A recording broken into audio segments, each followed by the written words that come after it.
पंचम स्कंध, चौथा अध्याय, ऋषभ देव जी का राज्य शासन। ऋषभ देव भगवान होंगे।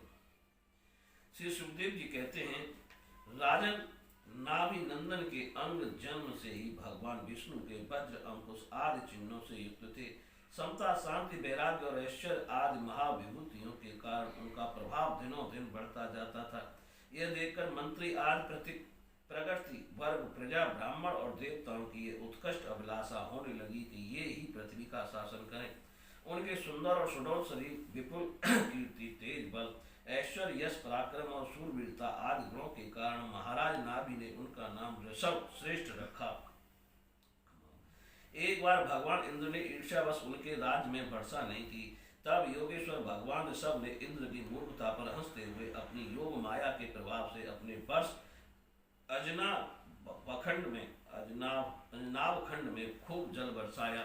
महाराज नाभि अपनी इच्छा के अनुसार श्रेष्ठ पुत्र पाकर अत्यंत आनंद मग्न हो गए और अपनी ही इच्छा से मनुष्य शरीर धारण करने वाले पुराण पुरुष श्री हरि का सप्रेम लालन करते हुए उन्हीं के लीला विलास से मुग्ध होकर वत्स तात ऐसा गदगद वाणी से कहते हुए बड़ा सुख मानने लगे।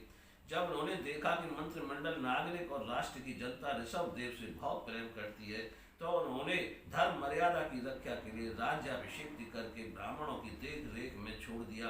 आप अपनी पत्नी मेरु देवी के सहित बद्रिकाश्रम को चले गए। वहाँ अहिंसा वृत्ति से, जिससे किसी को उद्वेग न हो, ऐसी कौशलपूर्ण तपस्या और समाधि योग के द्वारा भगवान वासुदेव के नर नारायण की आराधना करते हुए समय आने पर उन्हीं के स्वरूप में लीन हो गए।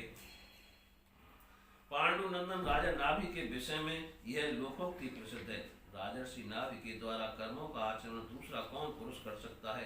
जिनके शुद्ध कर्मों से संतुष्ट होकर साक्षात श्री हरि के उनके पुत्र हो गए थे। महाराज नाभि के समान ब्राह्मण भक्त भी कौन हो सकता है? जिनकी दक्षिणा से संतुष्ट हुए ब्राह्मणों ने अपने मंत्र बल से उन्हें यज्ञशाला में साक्षात श्री विष्णु भगवान के दर्शन करा दिए।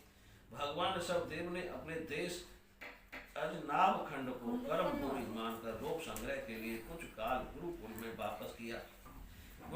वास किया।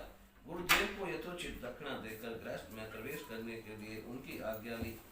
फिर लोगों को गृहस्थ आश्रम की शिक्षा देने के लिए देवराज इंद्र की दी हुई उनकी कन्या जयंती से विवाह किया तथा श्रोत स्मार्ट दोनों प्रकार के शास्त्रों दिष्ट कर्मों का आचरण करते हुए उसके गर्भ से अपने ही समान गुण वाले 100 पुत्र उत्पन्न किए। उनमें महायोगी भरत जी सबसे बड़े और सबसे अधिक गुणवान थे। उन्हीं के नाम से लोग इस अजनाभ खंड को भारतवर्ष कहने लगे। उनसे छोटे कुशा वर्त, इला वर्त, ब्रह्मा वर्त, मलय केतु, भद्रसेन, इंद्र, स्प्रद, विदर्भ और कीकट ये 9 राजकुमार शेष 90 भाइयों से बड़े एवं श्रेष्ठ थे। उनसे छोटे कवि हरि, अंतरिक्ष, प्रबंध, विप्लायन, आवेहुत्र, द्रुमल, चमस और करभाजन ये 9 राजकुमार भगवत धर्म का प्रचार करने वाले बड़े भगवत भक्त थे।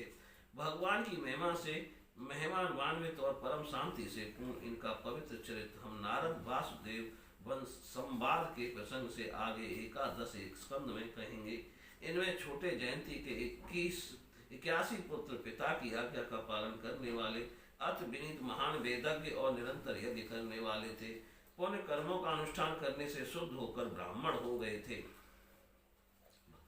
भगवान ऋषभ देव यद्यपि परम स्वतंत्र होने के कारण स्वयं सर्वदा ही सब प्रकार की अनर्थ परंपरा से रहित केवल आनंदानुभव स्वरूप और साक्षात ईश्वर ही थे, तो भी अज्ञानियों के समान कर्म करते हुए उन्होंने काल के अनुसार प्राप्त धर्म का आचरण करके उसका तत्व न जानने वाले लोगों की उसकी भी शिक्षा दी। साथ ही सम, शांत, सुहृदय और कारुणिक रहकर धर्म, अर्थ, यश, संतान, भोग, सुख और मोक्ष का संग्रह करते हुए गृहस्थाश्रम में लोगों को नियमित किया। महापुरुष जैसा जैसा आचरण करते हैं दूसरे लोग उसी का अनुकरण करते लगते हैं। यद्यपि वे सभी धर्मों के सार रूप वेद के गुण रहस्य को जानते थे, तो भी ब्राह्मणों की बतलाई हुई विधि से साम दानादि नीति के अनुसार ही जनता का पालन करते थे। उन्होंने शास्त्र और ब्राह्मणों के उपदेशानुसार भिन्न भिन्न देवताओं के उपदेश से द्रव्य, देश, काल, आयु, श्रद्धा और ऋत्वज आदि से सूत्र संपन्न सभी प्रकार के 100 यज्ञ किए। भगवान ऋषभदेव के शासन काल में इस देश का कोई भी पुरुष अपने लिए किसी से भी उसके अपने प्रभु के प्रति दिन दिन बढ़ने वाले अनुराग के सिवा और किसी वस्तु की कभी इच्छा नहीं करता था। यही नहीं, आकाश कुसुम आदि अविद्यामान वस्तु की भांति कोई किसी की वस्तु की दृष्टिपात भी नहीं करता था। एक बार भगवान ऋषभदेव घूमते घूमते ब्रह्मवर्त देश में पहुंचे। वहां बड़े बड़े ब्राह्मणर्षियों की सभा में उन्होंने प्रजा के सामने ही अपने समाहित चित्त तथा विनय और प्रेम के भार से सुसंयत पुत्रों को शिक्षा देने के लिए इस प्रकार कहा। बोलिए श्री कृष्ण भगवान की जय।